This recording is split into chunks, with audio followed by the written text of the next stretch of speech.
En el video de hoy vamos a hablar sobre el naturalismo y el realismo, dos estilos artísticos contemporáneos que comparten algunas características, pero siguen siendo dos estilos distintos.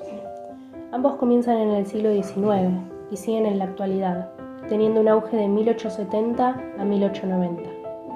Estos estilos surgen como periodo contrario al romanticismo, en el que los sentimientos tenían un rol muy importante, rompiendo con esta idea abstracta de la realidad para mostrar lo que realmente ocurre sin preocuparse por cuán vulgar y desagradable pueda ser. Propone una revolucionaria indiferencia entre lo bello y lo feo, que no juzga a lo uno por encima de lo otro si realmente es verdadero. Pero estos estilos no son lo mismo y tienen claras diferencias en su inclinación de lo que quieren mostrar a sus lectores.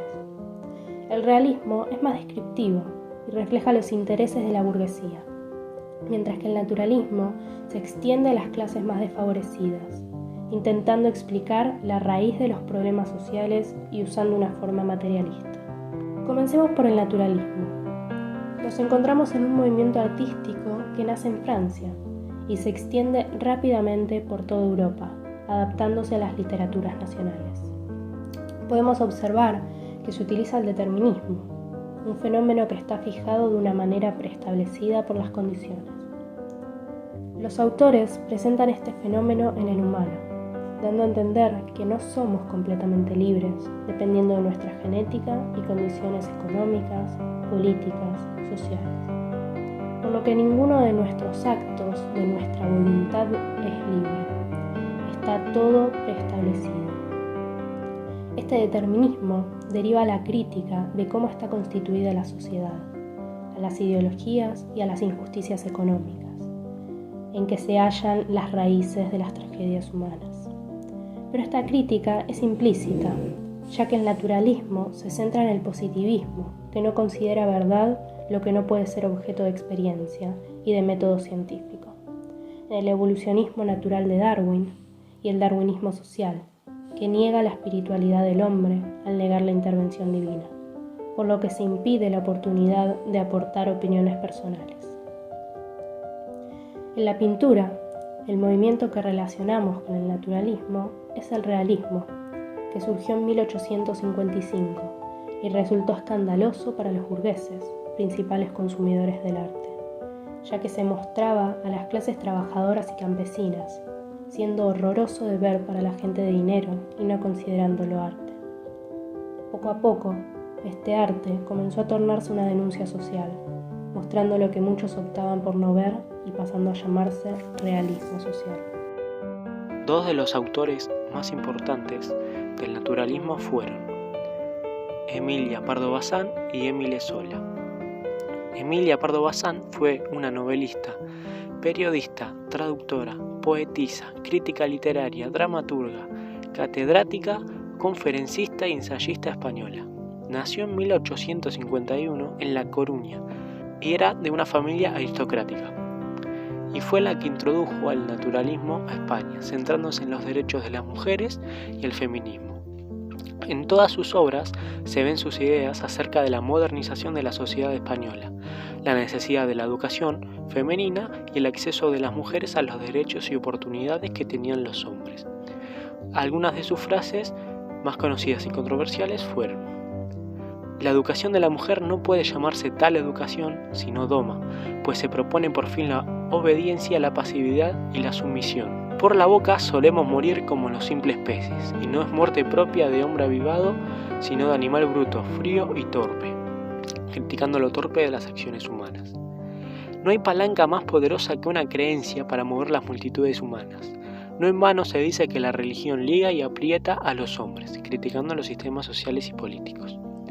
El segundo autor conocido es Émile Zola, un escritor francés considerado como el padre y mayor representante del naturalismo, y quien se involucró en el caso de Dreyfus, un militar judío francés acusado falsamente por espionaje, y por el cual Zola tuvo que dejar Francia. Con la muerte repentina de su padre, su familia cayó en problemas económicos, que le impidió estudiar en la universidad y tuvo que trabajar en una librería, donde comenzaría a escribir sus primeros textos y columnas literarias para diarios. Algunas de sus frases fueron: el artista no es nada sin el don, pero el don no es nada sin trabajo. Feliz tú que puedes tener tanta sangre fría, yo tengo ratos en que me vuelvo loco. Apaga la vela que no necesito ver el color de mis ideas. Finalizado el naturalismo, nos queda hablar del realismo, un estilo que se comienza a ver en 1827 y toma fuerza en 1850 en adelante. Como ya dijimos, el realismo se propone romper con los aspectos ideológicos y formales del romanticismo para mostrar algo más acercado a la realidad. Con la gran revolución del movimiento, llegó a Latinoamérica con las artes plásticas que no habían tenido gran proliferación en tiempos anteriores.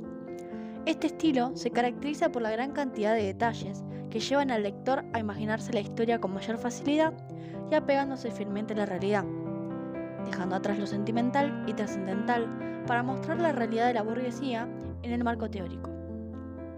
Al estar centrado en esta sociedad, expone problemas políticos, humanos y sociales según su mentalidad materialista e individualista, con lo cotidiano y no exótico siendo el tema central que muestra la clara posición hacia la literatura fantástica.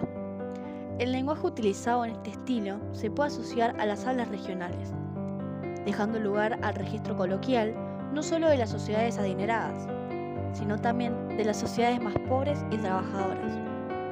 Aunque en los pasajes narrativos el lenguaje es académico, esta característica es compartida con el naturalismo, aunque este se centra más en el habla de las sociedades más pobres. A medida que la obra avanza, vemos cómo el autor se sumerge en la psicología, dejando atrás la descripción visual. Se nota aún más la diferencia de clases sociales y la documentación del autor para lograr esa sensación de pertenencia a la historia y de estar dentro de la misma. Se ve un dejo de novela, de tesis en los análisis y denuncias del autor hacia los males que aquejan a la sociedad, que son transmitidas con ideas tradicionales o progresistas. Dos de los escritores más importantes del realismo son Henry Bailey, mejor conocido como Stendhal, o León Tolstoy. Stendhal fue un escritor francés nacido en 1783 y de familia burguesa, conocido por su agudo análisis de la psicología de sus personajes.